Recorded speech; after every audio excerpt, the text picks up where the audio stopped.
Hello everybody, and welcome to a bit of an unorthodox video.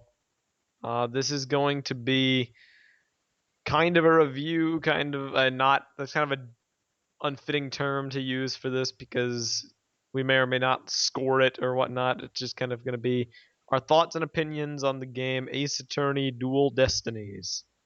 It's pretty Now, much the best video on this channel ever. um, that's debatable. Here's the deal. Currently, there are three people in the group that are fans of the Ace Attorney series, and that is myself, LJ, and Kahi. Kahi and LJ have not, in fact, played the game. So I've They're brought on MT Zehvor, who you may or may not remember from the E3 2013 coverage, as well as like one other episode once upon a time, who is also a fan, to do this review with me because we kind of figured we may as well do it while it's still somewhat relevant and not wait the yeah, months it'll take for those other two people to get 3DSs to play it. or years in LJ's case, still hasn't done Rise from the Ashes. He's actually working on that right now, believe it or Oh, not. okay. Well, then maybe we have hope for it sometime in the next decade. Yeah.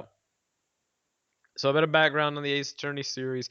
It's basically a visual novel, courtroom drama, investigation, you know, aspect kind of a game. You play as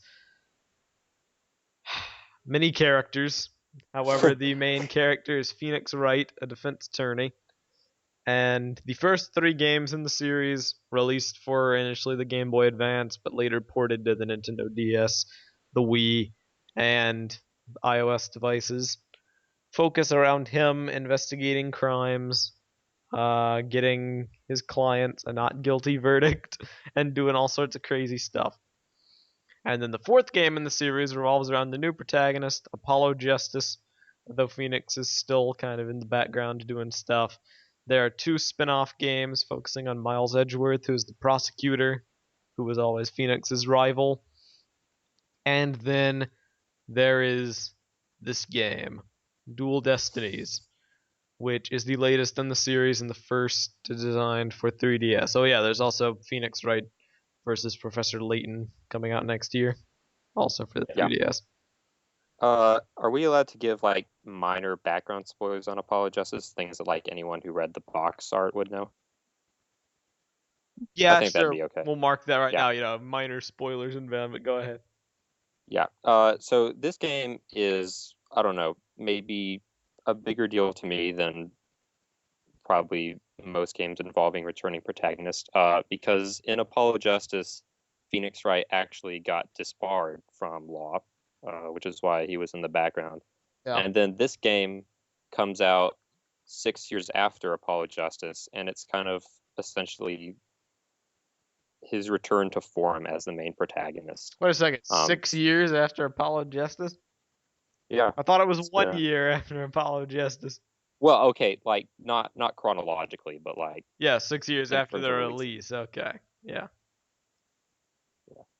And so it's the humor in the Ace Attorney series has been one of the best in the entire video game series, in my opinion. I'd That's agree certainly with you there. subjective, but the localization team does a fantastic job of porting, because the Ace Attorney games are originally written in Japanese, and so when they port them over to America, the localization team does a fantastic job of taking all the pop culture references from Japan and turning them into pop culture references for America. Yeah. They also do a fantastic job of just making jokes and making the characters, serious but still enjoyable to be around and still be able to crack jokes whenever. And so there's a difference between when someone like, I don't want to start a flame war by saying this, but when someone who's like a silent protagonist like Master Chief, who's essentially, almost personalityless, returns from a 6 or so year hiatus, and then when Phoenix Wright returns, because in my opinion, he's one of the more likable, humorous protagonists out there, and it's essentially returned to form for all of the crazy characters and humor that came along with the original three Ace Attorney games. Yeah. And it's a big deal because the preceding game in the quote unquote main series for Ace Attorney, that was Investigations 2, which was focused on Miles Edgeworth, that didn't get localized. Yeah, So it that was a was big a major deal for shame. this game to get localized. Now it's only a digital eShop release on the 3DS. So there are people that hate that and refuse to buy it and are boycotting because Nintendo does not have an account system. But in the bigger picture, if you really love the series and you want to see it get localized in the future, you should buy it no matter what. That's my take. Yeah.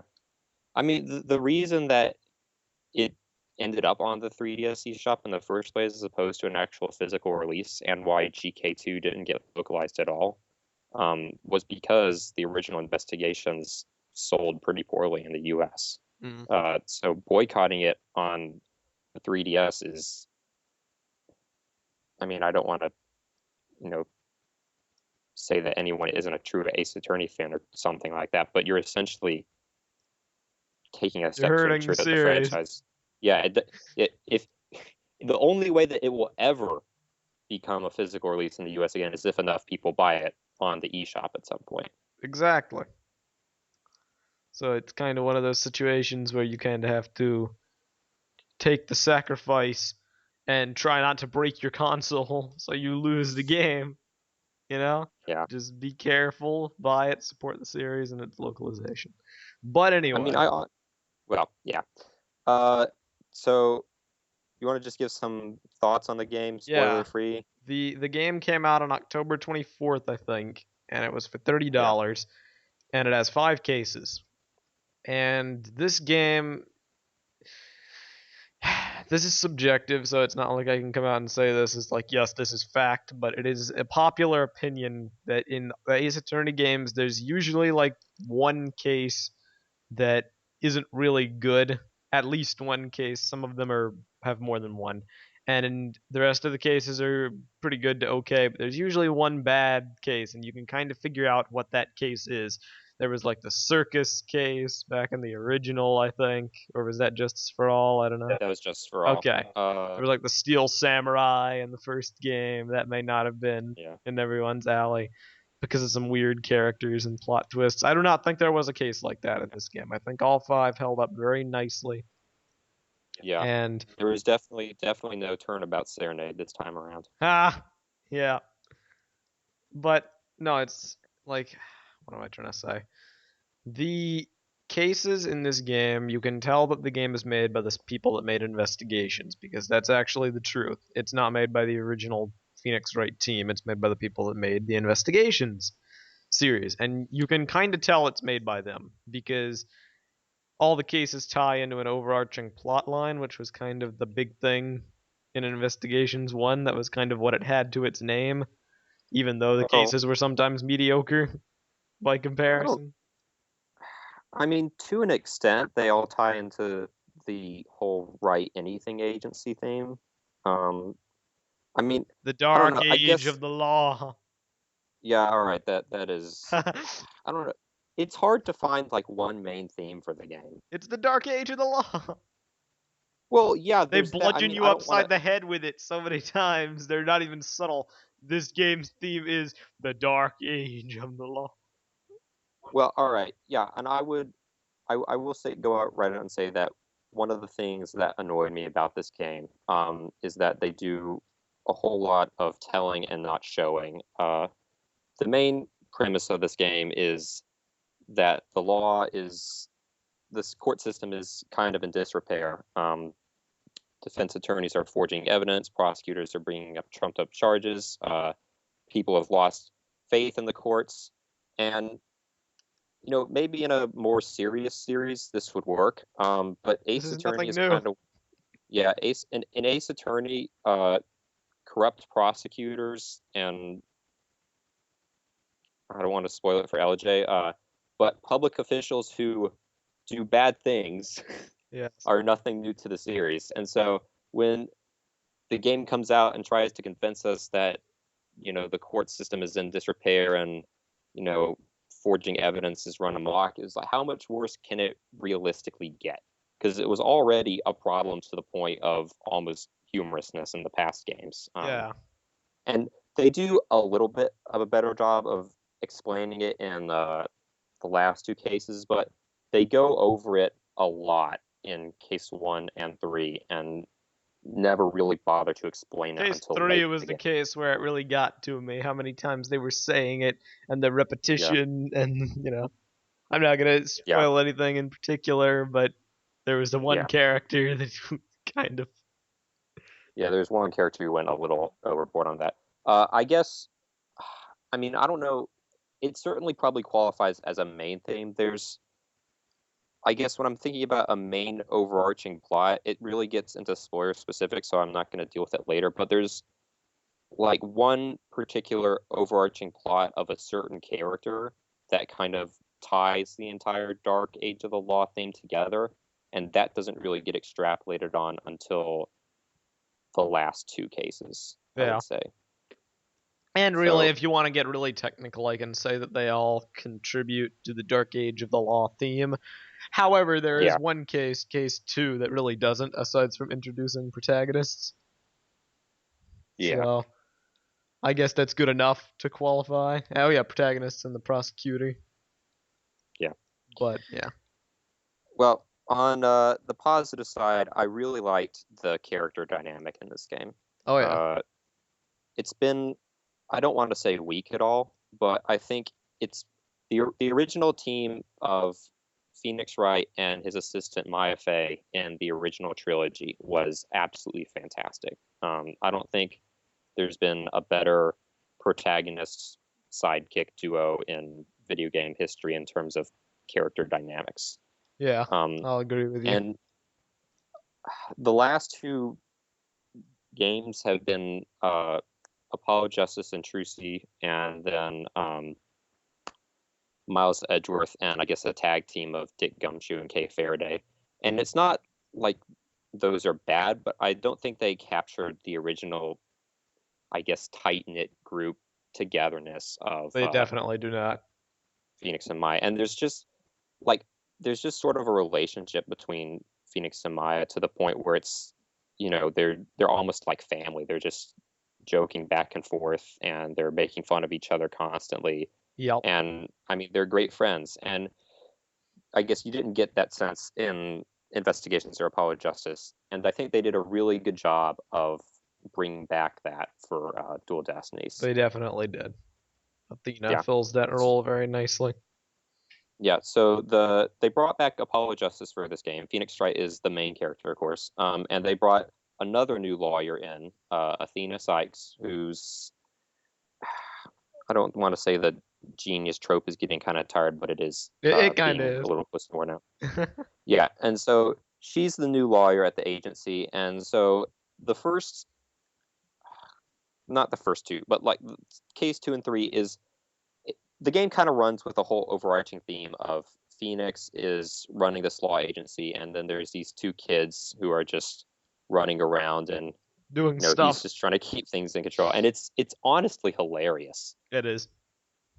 I mean, you can definitely tell that Phoenix has matured into a much more mentor style role, while Apollo and Athena are essentially kind of taking the role of Maya and Phoenix from the original trilogy and just going back and forth with joking about each other, making fun of each other's personalities and personality quirks. Yeah.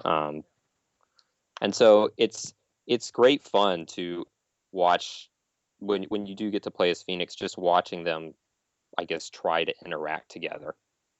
It's like him holding an agency together while those two are just charging headfirst into a couple cases, and it's honestly hilarious. Yes, it is. And I was a bit concerned that they would kind of revert Phoenix back to his old happy-go-lucky, mannerisms and get rid of the character development from Apollo Justice, but they did not, in fact, do that. Yeah, They allowed him to be more carefree in the trial sequences, but yeah. everything else was kind of. Well, that's kind of Phoenix's style to begin with. Yeah. Just bluffs his way through everything. Yep. Um, the actual gameplay part of the game has been a bit streamlined. I think one of the bigger complaints I've seen around is people, and this is a complaint of mine, you're not allowed to just investigate absolutely everything. Yeah. There's predetermined scenes where you can, and that takes a bit of a fun out of it. That's probably one of my bigger gripes about the game, but overall, it's nothing that's too serious in my opinion. It does remove one of my bigger frustrations from the original 4 games, which is that you, at some points, you kind of had to go pixel hunting. There would be like this one spot of one area that you would need to examine, and there would be no hint or Yeah, you just kind of suggestion had as to to go all around trying to find where it is. yeah, and so then it would end up either just examining every part of every room or presenting every single piece of evidence to everyone around, and that got frustrating. Yeah, I I'm think, glad you don't have to present stuff to people to trigger new dialogue options to continue stuff anymore. Although well, I do you miss do the it. ability to present profiles. Yeah, that unfortunately wasn't returned. Um, I think they overcorrected it a bit in streamlining it, but Just a I bit. think yeah, I think it's a good sign at least to see them acknowledging that, and hopefully in Ace Attorney 6 they'll get to a comfortable medium. Here's hoping. The game's too linear. Oh gosh. IGN says the game's too linear, so it's too Yeah, linear, right? yeah. For those who weren't aware, IGN gave Dual Destinies a 7.2 out of 10, with the biggest complaint being that the game was too linear, which is kind of like complaining that a Mario game has too much jumping, Yup. um, or there's too much exploration in a Zelda title. So I don't know. I mean, the IGN state lost of all their credibility from me a long time ago. the state of video game reviews is pretty sorry, but that's another debate for another day. Oh yeah. So overall, the character dynamic is absolutely fantastic. The humor in this game is, in my opinion, the best in the series.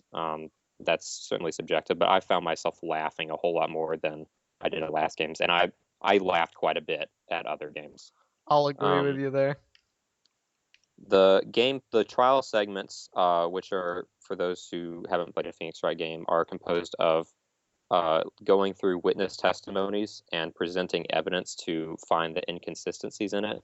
So you have to look for a statement that is a lie or is inconsistent with the evidence in Yep. some way, and then call them out on that. I think that's really well done. They streamlined that a bit as well. They added an optional hint system for people who can't figure it out, Hmm. which isn't necessarily, I guess, a bad thing. I didn't have to use it once. I can say that with I never, pride. yeah, I just refuse to use it because, quite honestly, it's kind of gives it away. But if there's people who are new to the series and just can't figure things out, then oh well. Now I'll take that one Um, step further and say the reason I never had to use it was because I found they usually told me which one to present in their inner monologues anyway. So, you know, hey, yeah. I felt as if the game was made maybe a bit too easy at parts. That's just me. I Mm, didn't get truly stumped on anything big until the fifth case, where there was some stuff that I couldn't figure out what to present when, as far as contradictions are concerned. yeah. But I will say that I guess I found some of the monologues a little. I think I managed to figure pretty much everything out. So I think the game does tend a bit on the easy side. Um, but I mean, the thing is, in most cases, you'll still be figuring out before someone points it out to you. So that is very true. I don't know. I don't think it's that big of a detriment to it. Nor do I.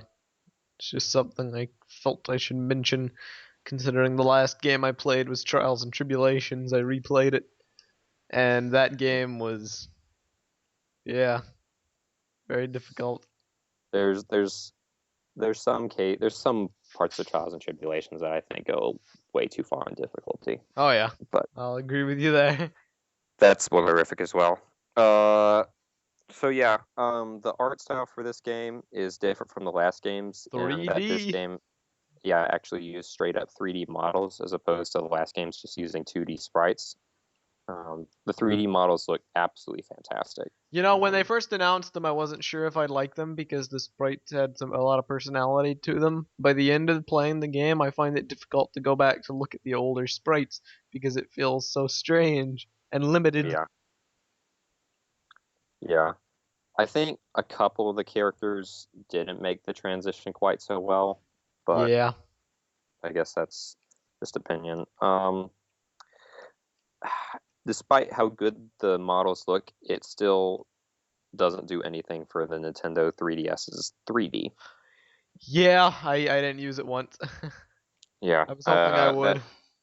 I That's tried using it and it just gave me a headache. So no. The music direction in this game is really good as well. Yeah, the music Um, was great. Granted, it always is, but especially in this one. yeah, they got a completely orchestrated soundtrack for I think the first time in the series, and it's absolutely fantastic. Yup. I quite enjoy all the objection themes. Yeah, they actually gave every single lawyer a new objection theme, which is unprecedented in the series, I think. Yeah. All right. So what else is there really to talk about without moving into spoiler territory? Mm, I guess the only other thing I'd comment on is that the actual case direction, there are a lot more crazy plot twists in this game than there have been in past games. Oh yeah, Um, most definitely. I mean, there were about three different moments in this game where I was ready to declare a certain plot twist as the craziest plot twist in the Ace Attorney series, only to have it outdone by Yup. another twist like 30 minutes later. It was great. Yeah. And So, it really says something that after how many games, like 6, 7 if you count Leighton, they're still able, and then Dual Destinies coming out now, they're still able to surprise you with yeah. stuff. You'd think they'd be running out of ideas, but they don't. Anyway, All right. so I think, here's what we're gonna do. This video from this point on will contain spoilers for the plot of Dual Destinies. Now I know some people are gonna say, I'm not gonna play this game series, so I'm just gonna continue watching to hear these guys expert level, top notch, witty, funny commentary. However, I must tell you, don't, because this game is all about the plot. It's not like some other games out there where you can have the plot spoiled and still find enjoyment in the gameplay or whatnot. Here is my recommendation to everyone listening. If you have a Nintendo 3DS or a Nintendo DS, or a Wii, play this game. Play this game series, that is, and then play this game on the 3DS. If you do not, eventually get one and play this game series. Do not skip this game series. This is a great game series. So just turn the video off, come back and listen to it whenever you actually play the game. all right. Now, let's I go. think, I think it might be worthwhile to just divide this up into the different five cases and do spoilers for each individual case. So if there's people who have like worked through two cases or something, they Agreed. can listen for thoughts on the first two cases opposed to having Agreed. the entire thing be spoiled off. So case one, What's it called? Turnabout countdown. yeah, this is probably my second favorite first case in the series. It's either second or third. If it wasn't for Apollo Apollo Justices, yeah. Apollo Justices still takes the cake because of how dramatic an introduction it is. Trials and Tribulations or Dual Destinies is number two. Agreed. The basic outline of this is that the courtroom, commonly used in Phoenix Wright games, gets blown up by a bomber. Um, and so the defendant is one of Athena Sykes' friends, who's the newest lawyer at the agency. Juniper And Woods. yep. And so it starts out. I thought it was going to start out with Phoenix Wright as the attorney, Yeah, but it starts out as Athena actually, and it sets up the plot as Apollo Justice, who's the lawyer from the fourth game, who returns, is injured and can't make the trial due to injuries he suffered in the courtroom bombing. So she tries to take up Juniper's defense on her own and eventually gets frozen up. She fails epically and gets smashed by pain. Yeah. Pain! And so she freezes up on the stand and is about to lose the trial when Phoenix Wright shows up, and then the game switches back to a perspective from him. Yeah. Dramatic And so save. then you learn that the prosecutor is not just Winston Payne, who is the Glass Joe from the last four games, but Gaspin Payne, his new brother, who is Winston Payne, except he's more of a jerk. Yup. Arrogant jerk. Correction. Yeah, arguably one of my favorite parts of the new game is the inclusion of Widget, which is the necklace on Athena, who I guess has like the ability to read her facial expressions or something like that.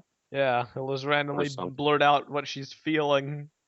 Yeah, I don't know how it does that, but it's hilarious. It'll blurt out what she's thinking somehow, and it always makes these hilarious comments. There's one time where she's trying to lie about how scared she is, and it tells Phoenix that she was about to run away. And so Yup. her response is put a sock in it, Widget. And then L is for loser. L is for loser. I felt Widget was underutilized as the game went on. They kind of stopped Yeah. using him. Then again, I guess they didn't want to overuse the joke. Well, I don't know. I think Widget's one of those things where it can keep being funny regardless of how long you use it. Yeah. Yeah, Phoenix does his thing for a while, and then plot twist. That's not Juniper Woods. Who would have guessed? Yeah. It's not like the person named Ted to Nate couldn't have done it, right? Ted Tonate. That's arguably one of the better puns. Oh yeah. I liked Candace Arm's name pun as well. Yep. That was good. The big plot twist in this case is that there's actually 2 days to case one. This is the first, I think. Yeah, trials are split up in between 3 days. And so there's generally an investigation sequence, then a trial, then an investigation sequence, and a trial. And this is the first time that a case one has actually gone into multiple days. And so after the end of the first day, Phoenix, Athena, and Juniper find Apollo having been beaten over the head and lying down in a courtroom. And that ends up becoming the main twist. In day 2, it's surprise, surprise, proven that Ted Tonate was the one who detonated the courtroom. I'm so shocked. Oh, nobody saw that coming. And then smacked Apollo in the head. Yep. Yeah. So that's case 1. Case 2, I've got a hunch. I loved it. Yeah. But I think that it will probably be some people's weak link in the game, which is fine. But that's kind of the popular opinion from what I'm seeing. Yeah. So case 2 involves a protagonist change. It starts back in time before Phoenix got his attorney's badge back. And so at the end, at case 2, you take control of Apollo Justice, and you meet Athena Sykes, who gets hired at the Write Anything agency during that time. You also run into Simon Blackwell, the main prosecutor for the game, who is a convict in jail because of murder. And he's honestly, great. I mentioned a bit about Athena. Blackwell is, gosh, I mean, I like all Ace Attorney antagonists, but he's probably right up there with Edgeworth and Godot for the best. I think he kind of at times feels like a combination of all the previous prosecutors and their traits. Yeah, with the exception of maybe Clavier and Franziska. yeah. I mean, I honestly, I, I, I think one of the things that made him so endearing to me was just how little he cared Yeah, about I love that. anything. There's this one part in case, I think it's no, it's case 3, so I won't spoil that yet. But um, essentially, he's kind of an equal opportunity antagonist. He's not an He'll antagonist, he's a prosecutor. Well, okay, equal opportunity threatener. He's got a hawk for a friend who lives in the courtroom, and he'll terrorize. He throws like shurikens and sends his hawk after people, and he'll go after anyone who he thinks is being stupid. Doesn't matter if it's the witness or the defense or even the judge. Oh yeah. Yeah, they have this great sprite of, or not sprite, model of the hawk landing on the judge's head, and Yep. I just burst out laughing when that happened. It's great. Yeah. Your Uh, baldness. yeah. So the plot for case 2 is that there's a murder in this, I guess, Village. town that's in the middle of the mountains, and it's based in like Japanese mythology or something like that. Yup. Nine Yeah, and Tails Vale. Nine Tails Vale. And so I think it's the case that probably struggled the most from a localization standpoint. Oh yeah. Because like it probably makes much more sense in Japan, but they introduced it in America, and it's like the term they use for monsters is like yokai or something like that, Yup. and so Yoka. it gets mentioned once and then never brought up again, and or in terms it gets explained once and never brought up again, and so I don't know. I found myself at times just wondering what was going on with these Japanese monsters running around everywhere. Yeah. But So MT, it's the monster craze. It's been it's sparked by wrestling, I yeah. guess. So the driving point of the case is that there's a merger between these two towns. I think Tenma Town. there's Tenma Town and Nine Tails Vale, which are represented by a monster called Tenmataru and another monster who's a good monster in ways that don't really become apparent, called Nine Tails. And so the whole driving force behind this game is, or this case, is that there's a municipal merger being suggested between the two towns, and this wrestler comes out of nowhere in an attempt to stop it. Yup. Uh, and so he, I guess, surprises everyone and ignites their passion, and The they all monster protest. craze. Yeah, they start a monster craze. And so everyone becomes superstitious. And in the midst of these superstitions, the killer ends up taking out the leader of Nine Tails Vale and blaming it on the leader of Tenma Town in an attempt to get them both out of the way so he can break into a secret cavern in the midst of the mayor's house, and steal some riches so he can pay off a debt. Yeah, and I'll be honest.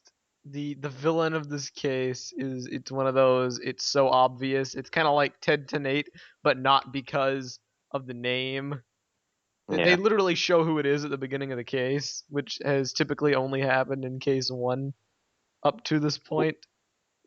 So that's Uh, something. yeah. Well, they did it. They did it in case 2 of the original game. And they made it pretty Oh obvious yeah, I in case remember. 2 of Apollo Justice.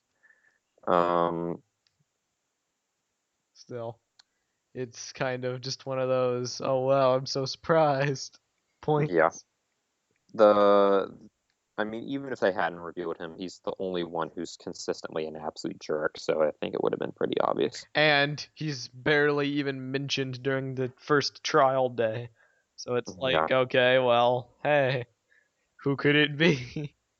Yeah. I think my favorite character that's like specific to this case is Phineas Filch, who's Agreed. this like caretaker, but he's a thief as well. And so he's got all these hilarious shifty animations. There's one where he's just like looking around everywhere. Yep. And then there's another one where he stomps on Apollo's foot and steals his bracelet. And then another time he stomps on Athena's and steals Widget from her. Yup. It's And then he great. tries to act like he did nothing. He's got great animations. Yeah. So I really hope that they can get some rips from this game at some point because I would love to use those somewhere. They do. I think probably one of the most underutilized characters in this game is Trucy, who is Agreed. Phoenix Wright's adopted daughter, first brought up in Apollo Justice.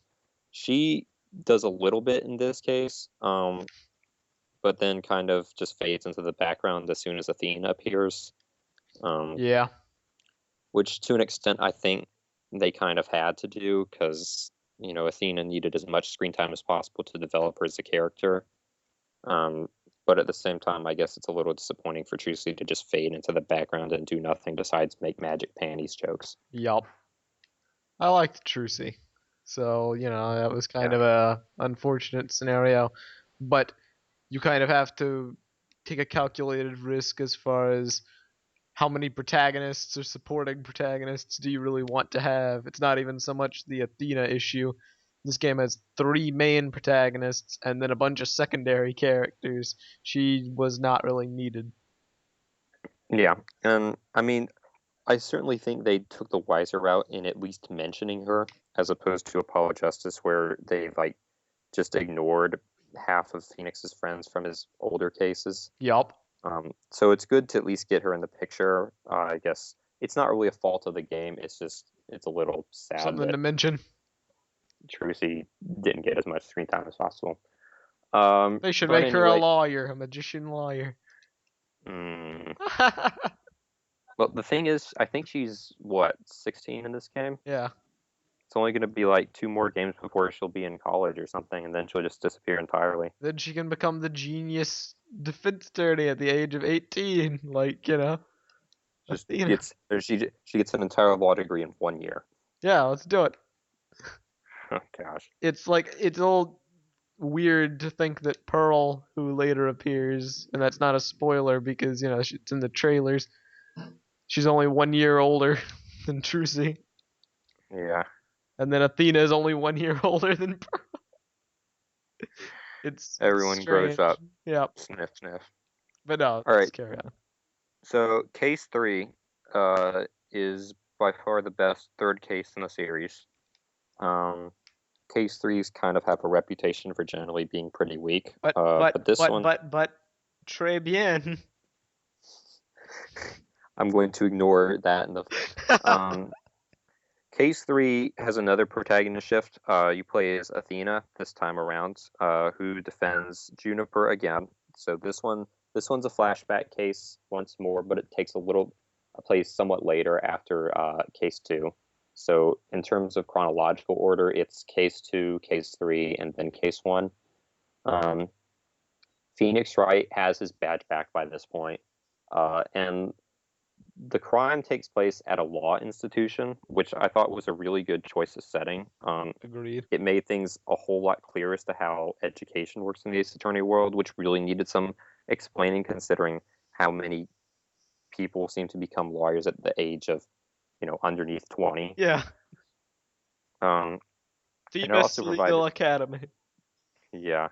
And so it's this Professor Constance Court gets murdered, and the blame gets put on Juniper Woods, so it's technically her first time in court. And so much of the case revolves around this bizarre friend trio of Juniper and a lawyer student named Hugh O'Connor and a really bizarre prosecutor student named Robin Newman. Yeah. Yes. And so this case is actually one of the more, I don't want to say controversial, but it's gotten people upset Yeah. because the big twist in case 3, or not the big twist, but one of the big twists is that Robin Newman, who is originally made out to be this gigantic male stereotype, who's got like these braces on and just smashes things and screams as loud as he can. Throws like pottery on the floor. yeah, ends up being a girl. Yeah.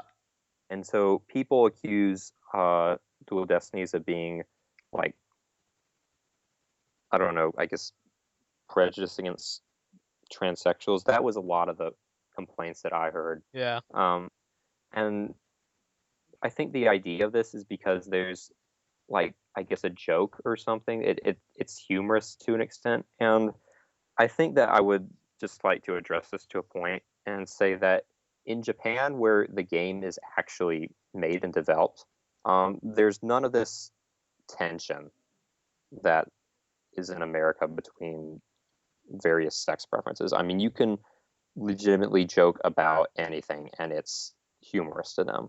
Yeah. Um, so it isn't meant in some sort of, biased way. It's really not offensive at all. But especially in this case, it certainly wasn't intended to be offensive in any way at all, and it isn't offensive in its target audience. So, Yeah. you know, it's a joke. Take it Enjoy it as as you such. will. Yeah.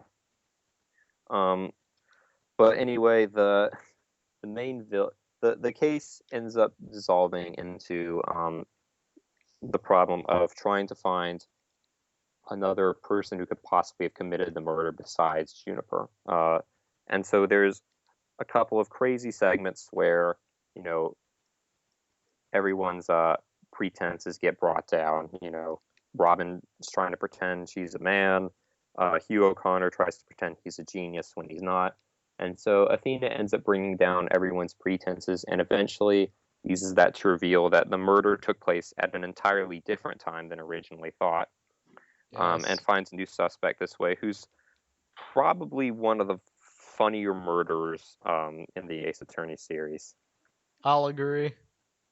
Yeah, the villain for this case is Professor Means. I forget what his first name is. Aristotle means. Aristotle Means. And gosh, my only problem with him is that he's, like, it's so obvious that he's trying to be this embodiment of the dark age of the law theme. Yeah.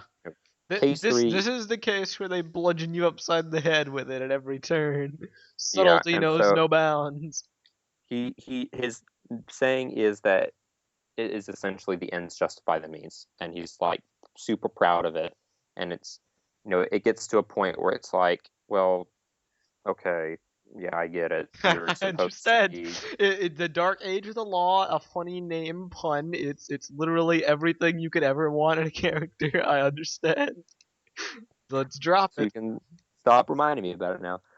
But anyways, when he gets called to the stand, he pulls out a giant chalkboard, uh, Yes. and starts writing things down on it to counter Athena's arguments with it. And his breakdown's hilarious when he starts writing he tries to get off with a lesser punishment by suggesting them on his chalkboard, and ends up just getting pelted by the crowd, Yup. who apparently all carry pieces of chalk with them because that's what they throw at him.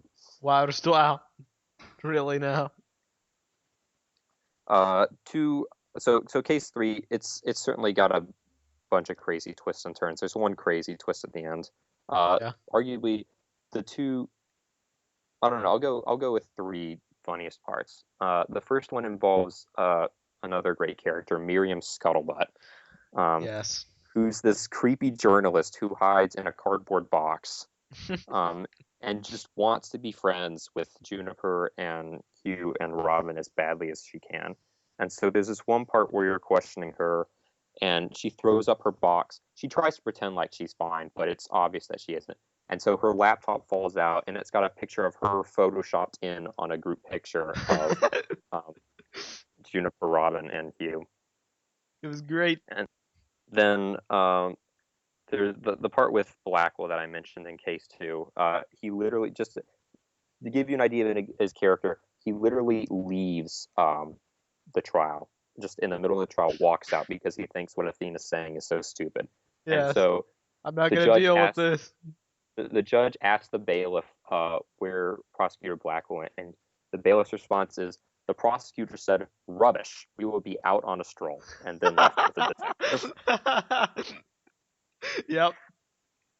Yeah. He's great. And then the best part in the case is at the end, where Athena is trying to show how professor means hid the body, and so she hypothesized that it was hidden inside a statue.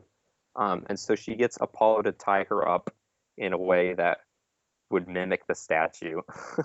And it just comes out with the strangest lines. I mean, you can probably already imagine what some of them are, but I think the best one is if you pick the wrong option at one point to ask how the statue was made into Phoenix Wright's hair, because it's a statue of Phoenix Wright. You can suggest that the way he made it look like Phoenix Wright's hair was by getting some of Phoenix Wright's hair. And so Athena tells Apollo to go get some of Phoenix Wright's hair in order to recreate the statue. Wow, stop. And so he runs into the court audience and rips out some of Phoenix Wright's hair. Really now? I didn't even get this option. Well, you have to screw around with it because it's an option that's really obviously wrong. That's but it's great. hilarious. And so that whole segment is just hilarious. Yeah. I'll be honest, I was going through the case and I kept thinking that it was good they were going to somehow turn Miriam into the villain, because it seemed like she was just mentioned, acted suspicious, and then faded off into the background. But then, hey, it's Means, and I was like, whoa. Yeah. It probably would have been far more obvious to me had I not assumed I'd gotten spoiled beforehand that it was in fact Miriam, but in reality I wasn't. So, I was fake spoilers. Yeah. The big returning character for this case is Clavier Gavin, who was the prosecutor in Apollo Justice. And so he's legitimately got his own army of fangirls. Yep. And honestly, I mean, I like him as a character. I don't think he's anywhere near as great as his army of fangirls makes him out to be. Oh yeah, definitely not. But hey. But he ends up appearing as more of an ally for Athena and Apollo than an actual antagonist, mainly because he's not the one prosecuting the case. And so he shows up for a bit, gets a few pieces of evidence, and then shows up one time for a cutscene, and that's pretty much the extent of his involvement in the story. So it's nothing too deep, but I guess it's at least something to know that he hasn't disappeared entirely as well. I enjoyed it. The only big complaint I have about him is that his voice actor is god awful. Yeah, it's not really fitting at all. Yeah. I mean, he goes from like a Euro rock style objection voice in Apollo Justice to like this high pitched, whiny, almost Justin Bieber like yell in this game, and he loses like. I know I'm not a big fan of Euro rock style guitarists in the first place.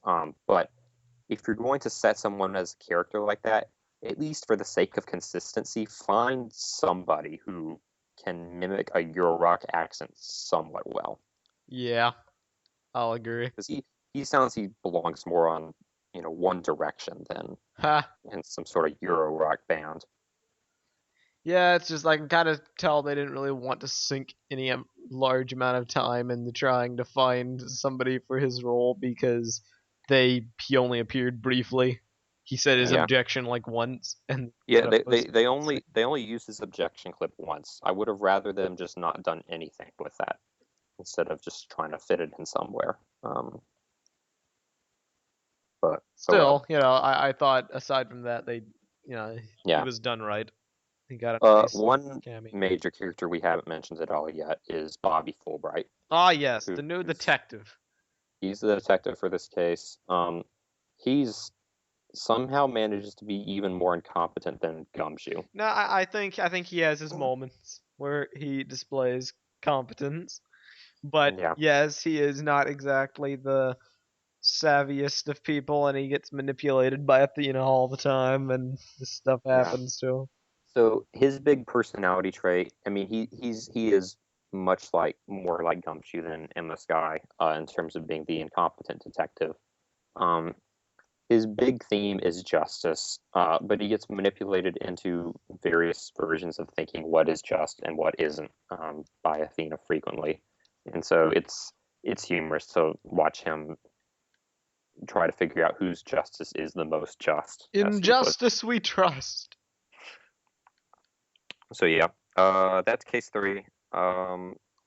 Case 4 is where things start getting really crazy. Yes, The and first case part, 4, but I also must say, with case 4, here's something which we have not touched upon yet. I think it should be mentioned. Some of the cases in this game are shorter in length than in the past series, and this is especially true with case 4 and case 5.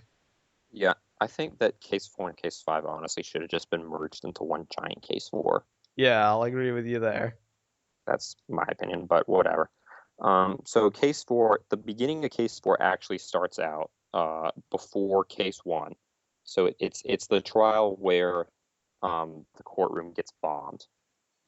Um, and so it's a really short section. All that happens is you find out the defendant, who's an astronaut, he's accused of killing the person who was revealed to be Apollo Justice's best friend in high school. Um, and so the case starts out in a bizarre sort of way. It's pretty evident right from the bat. You play as Apollo Justice for this part, that Apollo and Blackwell are both incredibly, I don't know, out of character almost, just Yeah. acting weird.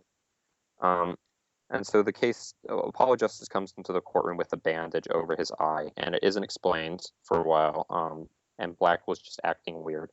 And so the case progresses for a little while. Nothing much gets proven. The courtroom ends up getting exploded, and then it takes over, and you retake control as Phoenix after case 1. So it skips forward a few days, and then there's a scene in the Right Anything Agency where Apollo Justice comes in and essentially takes a leave of absence for an unexplained reason. Yup. Mysterious. And it's actually teased. We literally have not mentioned this once, and it's kind of a glaring oversight now that I think about it. This game has anime cutscenes, which is a first for the series. And they're all throughout, kind of sprinkled in different cases. There's one at the beginning and one at the end for every case, but there's some in the middle. And at the ending cutscene for the first case shows Apollo leaving, taking his leave of absence. And it's not Yeah, explained until case 4 where you actually see it happen. yeah. So then you get put back in control as Phoenix, and the sidekick is Athena. And so you work through the case, and the crime takes place in a space center, which I thought was a great setting.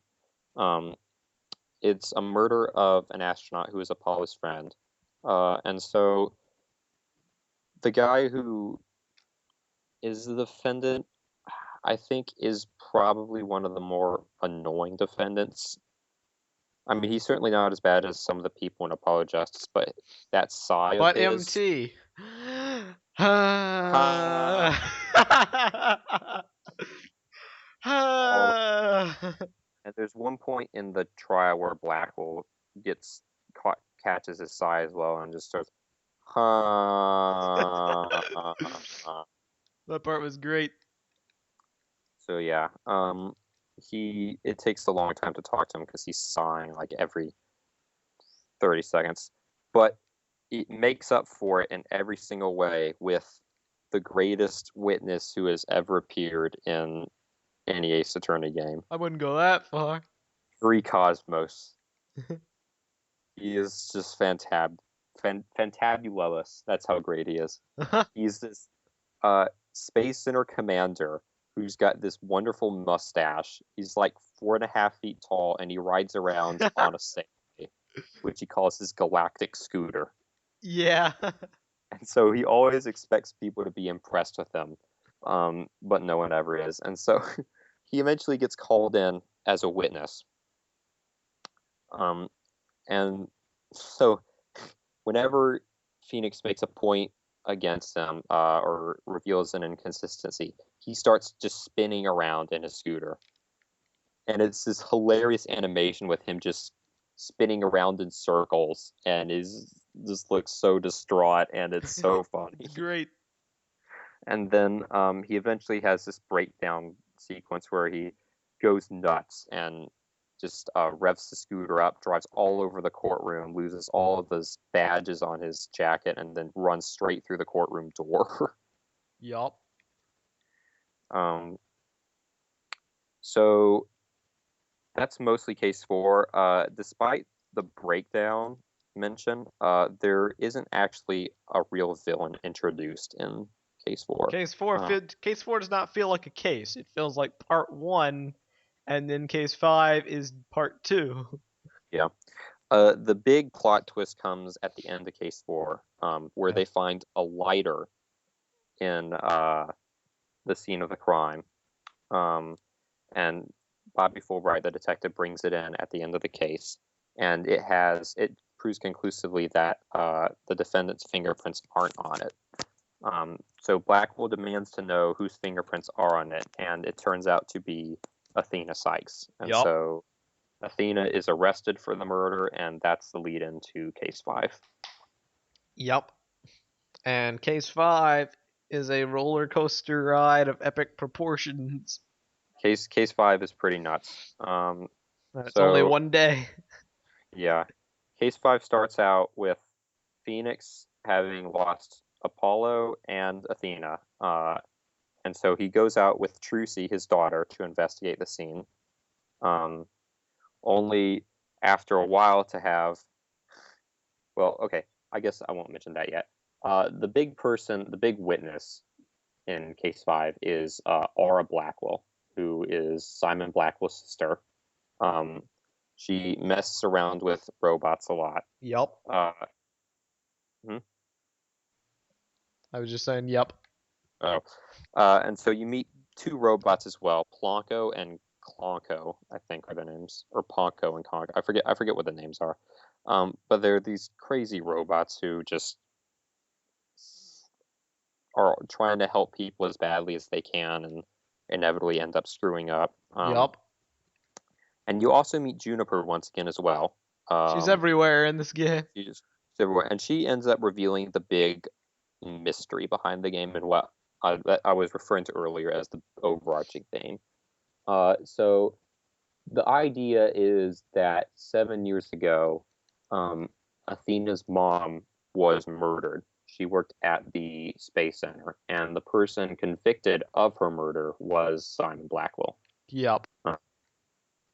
And so Blackwell's been in jail all these years. Aura Blackwell, who is Simon Blackwell's sister, believes that he's been wrongly convicted, and holds a grudge against Phoenix and especially Athena, because she believes that Athena was the one responsible for murdering her mom, even though Athena was only like 11 years old at the time. And so the plot takes a turn for the absolutely insane when it turns out that Simon's execution date is tomorrow. Yup. And so, in order to do anything possible to get her brother off the hook, Aura Blackwell takes the entire space station hostage with her robots. Robot rebellion. Yeah. And so they end up kidnapping Trucy as well, Phoenix's daughter. And so the person who comes in to replace Trucy as new assistant is Pearl Fay, who was one of the Maya Fey's cousin from the original trilogy, except instead of being 9 now, since this game is 8 years later, she's 17. So it's an interesting perspective to see how characters have changed from 8 years ago. Pearl doesn't play quite as big a role as I would have hoped, but Apparently she's once in the again, DLC case a lot more. yeah, she's in the DLC case, so I'm hoping for that.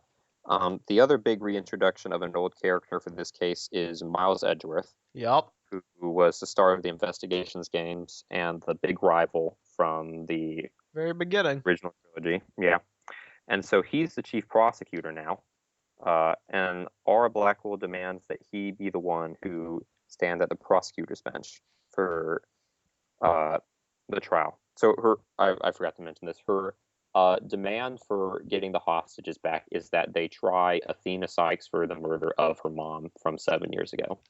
Yeah. So she gives them an hour to organize the trial.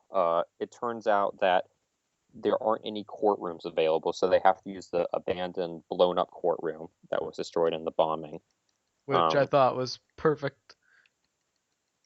Yeah, I kind of saw that one coming, but Yeah, it's still nice in execution.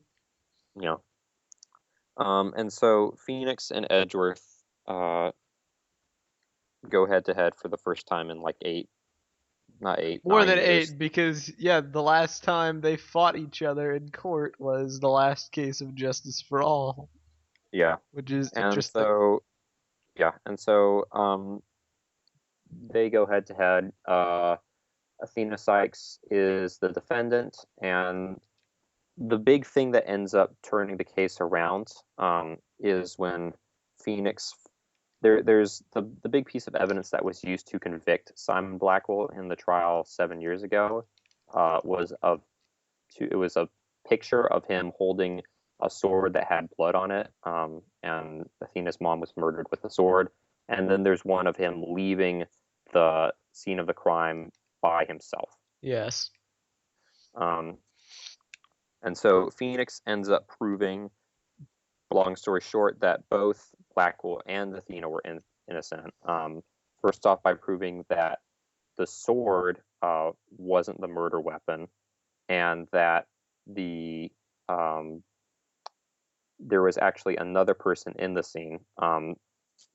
He uses a piece of video footage that was completely ignored because the police department is completely incompetent.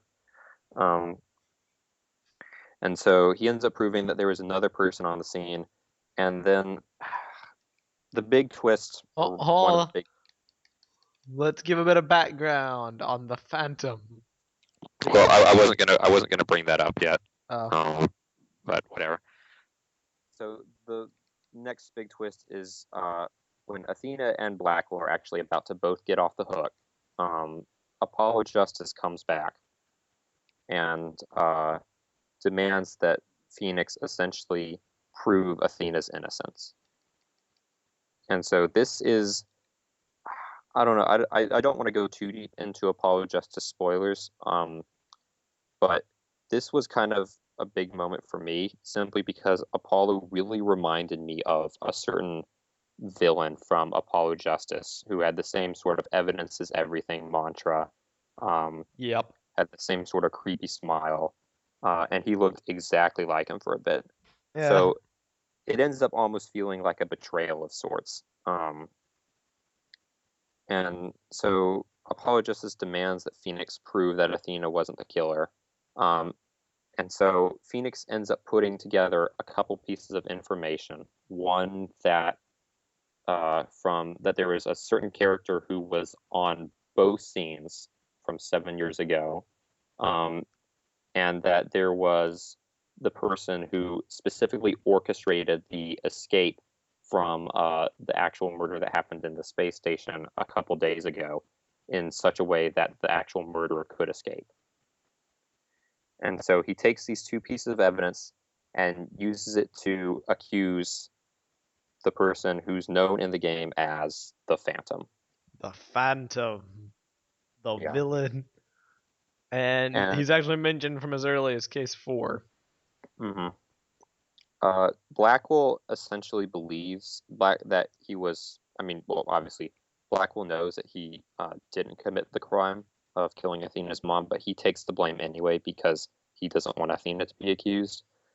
So he refers to the person who essentially ended up actually committing the crime as this Phantom of sorts. And he is a spy.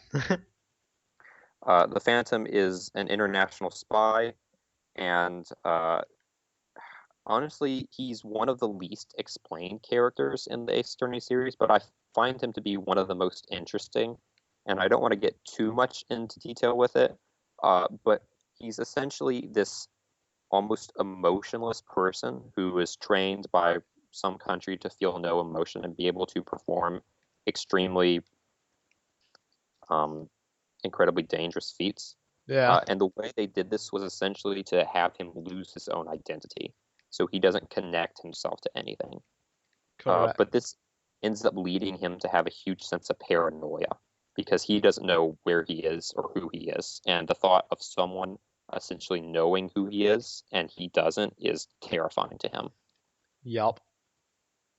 And so Phoenix ends up accusing, and this is where the two pieces of evidence come in, the person who was at the scene both times and the person who orchestrated events during the escape from the space station on the murder, in a certain way that only the murderer could escape. And the person in both those cases ends up being Bobby Fulbright. Yep.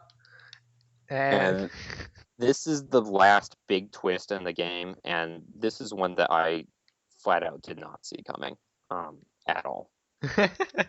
I know it got spoiled for me. poor Mesonak, but Yes. it's a absolutely crazy twist. It, I would have loved to like see your reaction the second you found out about it. That would have It been was great.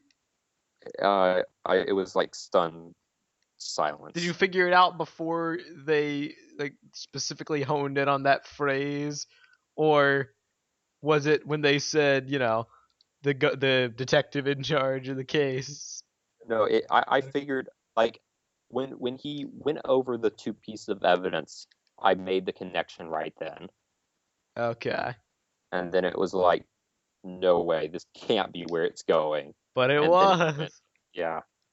Um, so yeah, they bring Bobby Fulbright to the stand. Apollo ends up conceding that he was wrong about Athena, and apologizes, and it's all good and stuff. Haha, he apologizes. Yeah, yeah, yeah. And so, actually, I lied about there not being any big twist.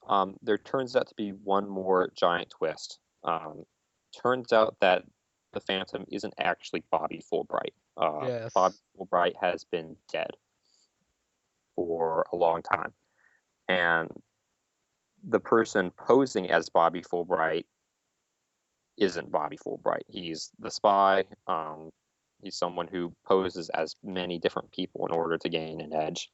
Uh, so they have this great animation. Blackwell ends up taking the prosecutor's bench back from Edgeworth during the cross-examination of Bobby Fulbright, simply because Blackwell wants to prove the guy who essentially got him locked away guilty. And so Blackwell ends up throwing a shuriken at Bobby Fulbright because he throws shurikens at everybody. And he ends up ripping his mask. And so it's almost like Scooby-Doo style, Yeah. where he just pulls off his mask and it turns out to be a completely different guy. And it's Solomon Starbuck, the Yeah. defendant. So he pulls off his mask and then it's Stallman Starbuck underneath, and that just drove me nuts.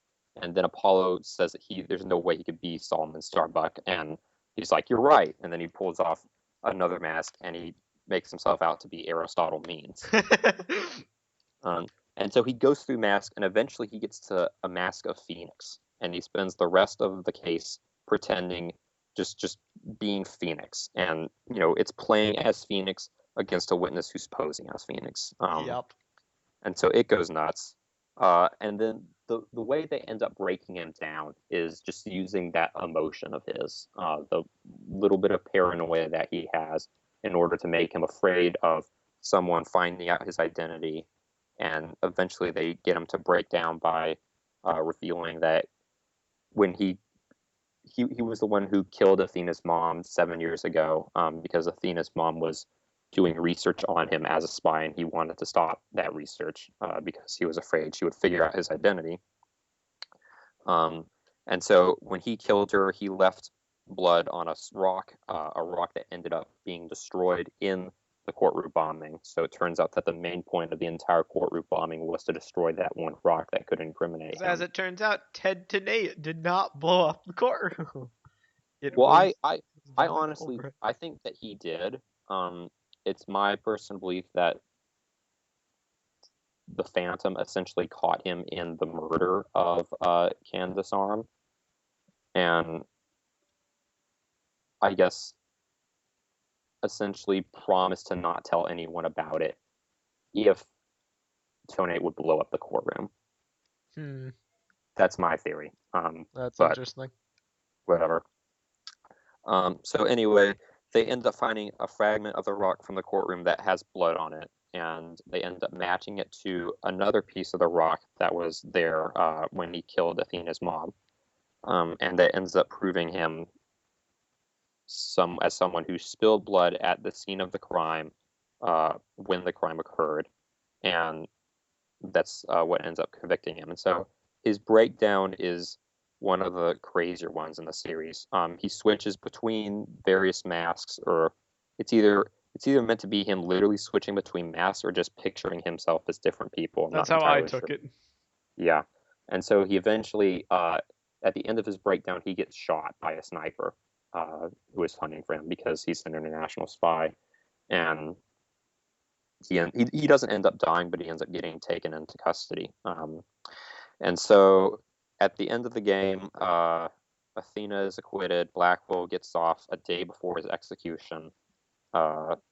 Phoenix and Apollo and Athena all are happy and make up and stuff. Aura ends up getting thrown in jail for taking hostages. Which is fitting, I think. Yeah, I was about to say she got off for doing that. I was going to be upset.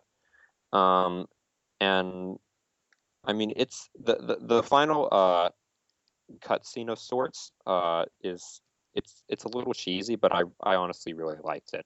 Yeah. It's Solomon Starbuck, an astronaut, finally going back into space. Uh, Apollo, Athena, and Phoenix are all there for the launch for helping the Space Center get through the tough situation it was in. And it ends with Apollo and Athena going crazy and celebrating that they successfully made it into space. And then Phoenix just watching them celebrate with some sort of contented smile. And I think it just really captured that whole sort of mentor, just trying to keep the two kids on the block, focused in the right direction picture really well. Yeah.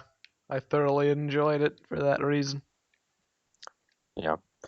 It has a great post-credit sequence too, where Edgeworth ends up, trying to get Gaspin Payne for like forging evidence or something like that, No, and no, he's no, just no, no, trying to no. go away. Gaspin Payne was like saying, the dark age of the law.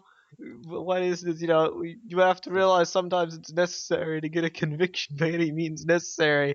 And then he's like, "Oh, the chief prosecutor wants to see me," and then he runs out of the room. Yeah. His pay gets docked. Speaking of that whole Dark Age of the Law thing, it finally supposedly comes to an end. I mean, it doesn't, like Simon Blackwell's conviction being, I guess, redone, along with Phoenix's disbarment being corrected. It's never completely brought to an end, I guess, and I think they do a good job of saying that this doesn't make things perfect, but it's a step in the right direction. Yes. If they had gone out and said, like, this automatically ends every single bad thing in the law ever, and now the world is fine, then, That I would have think I would have been. been a lot more upset at that whole Dark Age of the Law thing. But they don't. So the game essentially ends with some faith in the court system being restored. Athena and Simon both getting off not guilty for the respective murders, and the Phantom ends up in jail, and the Right Anything Agency Continues actually as normal. starts to get some business. Yep. So I think yeah, it was a that's great game. I think it was too. At the end of the day, the thing is, I've never played a Phoenix Wright game in the year it came out before this one. Agreed. As crazy as that sounds. So this is the first time I'm actually having to take it into consideration for a possible Game of the Year nomination, because everyone cares so much about what I think the Game of the Year was. I do. I Um, remember your Boxtus Game of the Year awards were a spectacle to behold back in the day. those got a little crazy at times. Um, so I don't know. I mean, to an extent, it's kind of hard to judge a visual novel in terms of being a game. Yeah.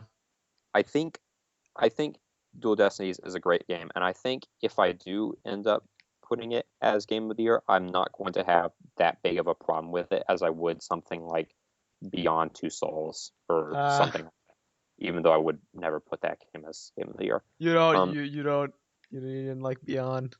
it was it I don't. But that's another can of worms.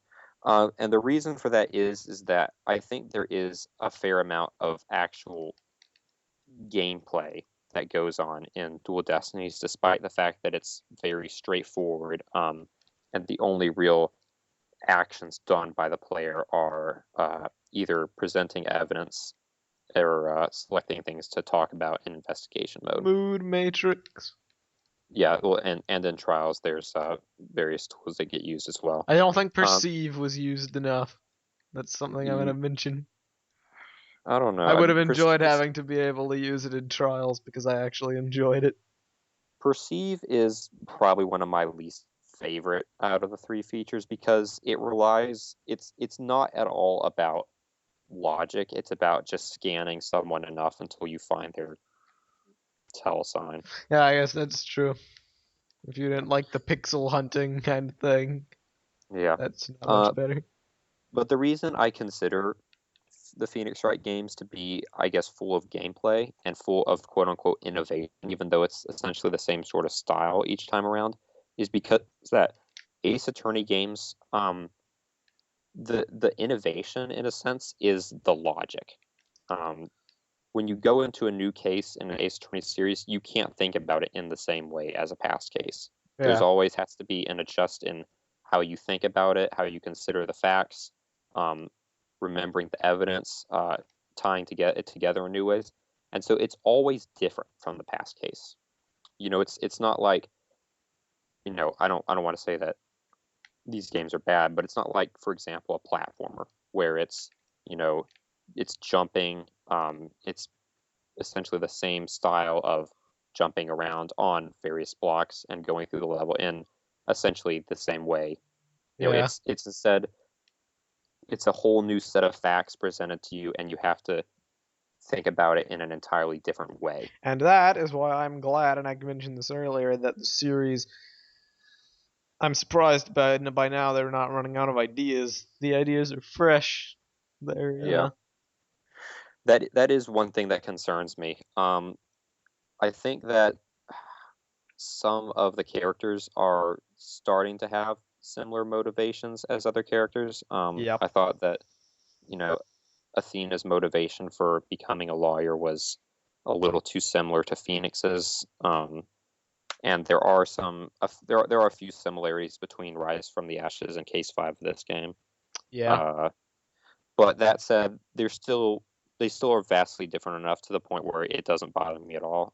It's just kind of a concern of mine for The future. games, yeah, in the future, that they might eventually become stagnant.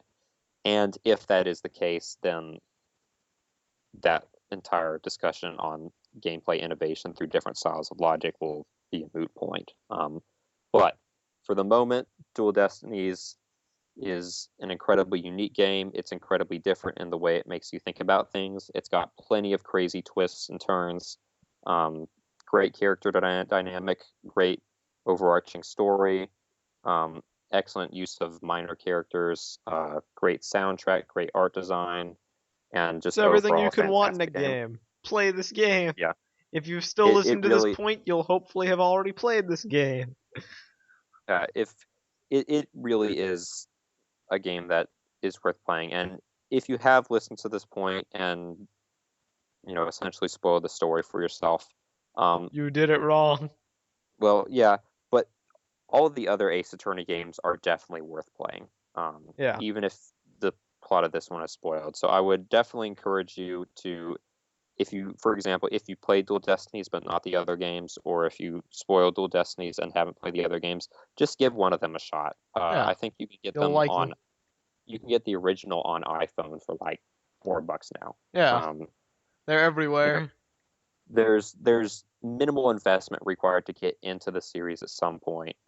It's a fantastic experience in an era of games where video games are essentially dominated by, to use the Ben Yahtzee term, spungargle wee wee titles that are essentially just conveyor belts of pushing players down tight linear corridors and having them shoot random foreigners for no real given reason, experiencing random set pieces in the exact way the developers had turned, with no organic gameplay and no sense of exploration or critical thought at all. But It really is. MT, Dual Destinies is too linear.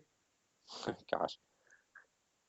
I will say that Dual Destinies is straightforward in the same way, but the amount of critical thought and experimenting with ideas that goes on in that game, it's so much more mentally based, even though it is roughly as straightforward. Yeah, I'll agree with you there. So, final thoughts, I think Dual Destinies is a fantastic game, I think it's game of the cool year out of contender. such. 11 out of 10. That's my review. Yeah. I don't think it's the best in the series. I still No. like Trials and Tribulations better. I But I think it's the think best overall case by case game in the series. However, nothing really can match to say Trials it's and going to be pretty Tribulations. hard to ever top Trials and Tribulations finale, Yeah, mainly because it was just building on 3 games of backstory and relationships. exactly. Um, but that said, I think it very well takes a spot as the second best game of the series, which for the Ace Attorney franchise is definitely saying a lot. And so, I mean, I can't really give anything besides my highest recommendation. Yeah, just play the game. And even if you did spoil it, still play the game because the character interactions are golden and the humor is great. Yeah. So, this is a bit of an unorthodox video for the channel. I'm not gonna say my opinions because they'd literally just be a rehash of what MT just said, except that as I already said, No, it's you can personally my second favorite game add because add add support to my arguments. all right, I'll say a little something. I appreciate that it all kind of ties together into a larger idea. That's one of the reasons why I always enjoyed investigations to a degree, whereas some people despised it. I enjoy that. Whereas some other games, they're all, you know, disconnected and whatnot. I also enjoy that overall this game has a bunch of really good cases. There's not really one that's bad per se, although case 2 may not be everyone's cup of tea. And all in all, as an overall package deal, it is very nice. A lot of good quality cases in the game, and I don't know how many more times we can say play it, but I'm gonna just add one more. Play it, buy it, contribute to the sales, make sure it gets localized in the future. Even if you know, don't like Nintendo's account system policy for the 3DS and Wii U, do it anyway. I've seen a ton of people on NeoGAF just saying, I refuse to buy this game because I'm gonna boycott because I want account system. And I'm just kind of like, okay, that's perfectly Yeah. fine for you to have that mentality, but you must not care about the future of the series all that much. Yeah. Anyway, that's all I'm gonna say. I really enjoyed it. All right. I think that about wraps us up then. I think that does. So if you listen to this all the way, thank you for listening. If you didn't, Yeah, that's definitely. fine. I understand. But we will see you all next time for the next video on the 30 Virtues channel, and maybe MT will be back in the near future. Maybe so. You never know. You never know. I could be anywhere. Anywhere and everywhere. So, we'll see you all next time. Yep. Goodbye. Bye.